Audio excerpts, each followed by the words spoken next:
Hello, chemistry students. Today we're going to learn how to do ionic compound names with transition metals. This is one of the trickier things that we're going to do in this unit, so pay close attention. Let's first review where the transition metals are. Right here, these have variable oxidation numbers, so we don't know what they are. We have to be given them in the name or the formula. So let's take a look.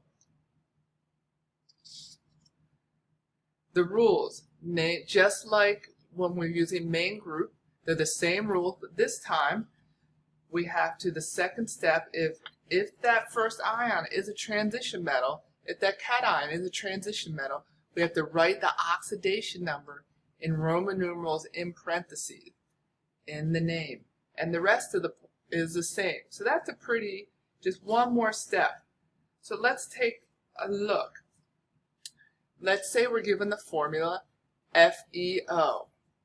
The first step is we have to actually find, it's like a puzzle, find the oxidation number of the transition metal. Iron is a transition metal. It's 26. We will see it all the time. It's all around us. So what we do is we gather the information. So for iron, FeO, the information that we can get from that formula that we were given was there's one iron, there's one oxygen, and oxygen in our case will always have an oxidation number -2. There's some special cases, but you'll get that in college chemistry soon enough. So we gather the information. That's what information we know about this compound from the formula. What do we actually need though? The missing piece of information is how iron bonded in this particular compound. That's what we need right there. How we would find this? We kind of do a little algebra, a little backtracking.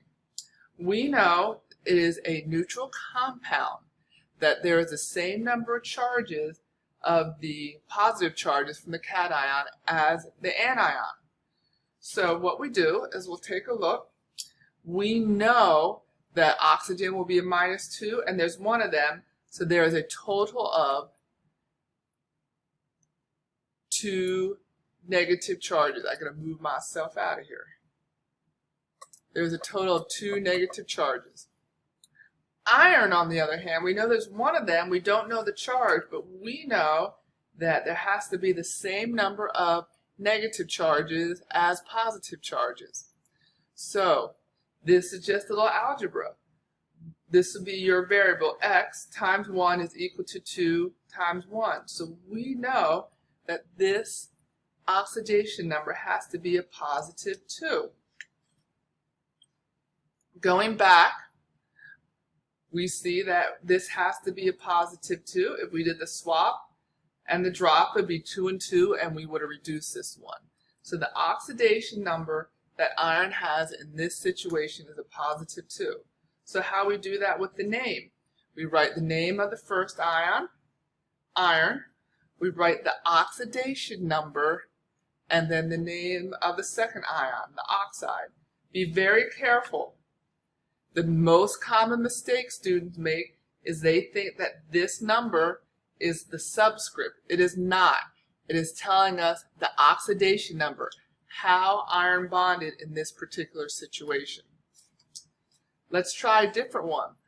Wow, it's iron and oxygen again, but this time, due to a different temperature, pressure, or situation, they bonded differently. We have Fe2O3. So let's take a look. What did we do? We gathered our information.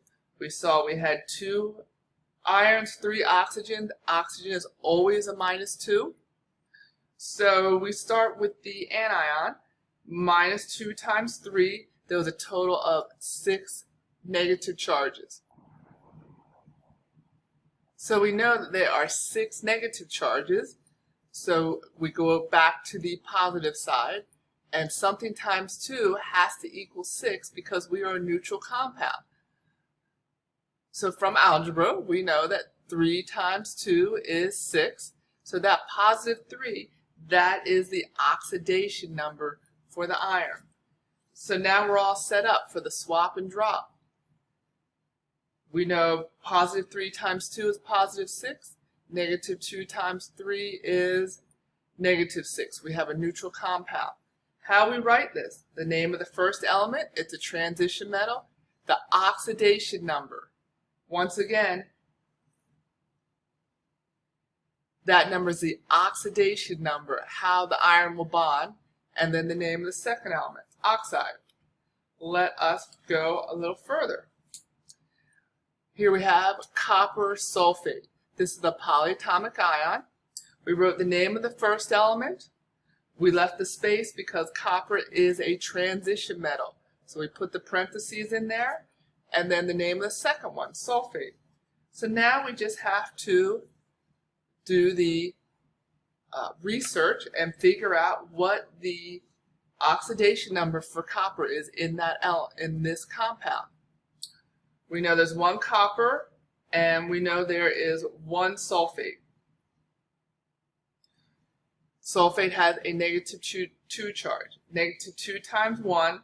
This is a big mistake. People see that 4 and they think it's 4, but the sulfate ion, polyatomic ion, that 4 stays with the ion. That never changes. So we need to know what times 1 will give us a positive 2. Well, that's going to be positive 2. So positive 2, this will give us a neutral compound, so the positive 2 is what goes up here. So we'll go back to our original, and we know this is a positive 2. A lot of people would put a 1 there because there's only one copper, but that 2 tells us the oxidation number, how this bonded. So in summary, today we learned how to write the names from the formulas when we have a transition metal.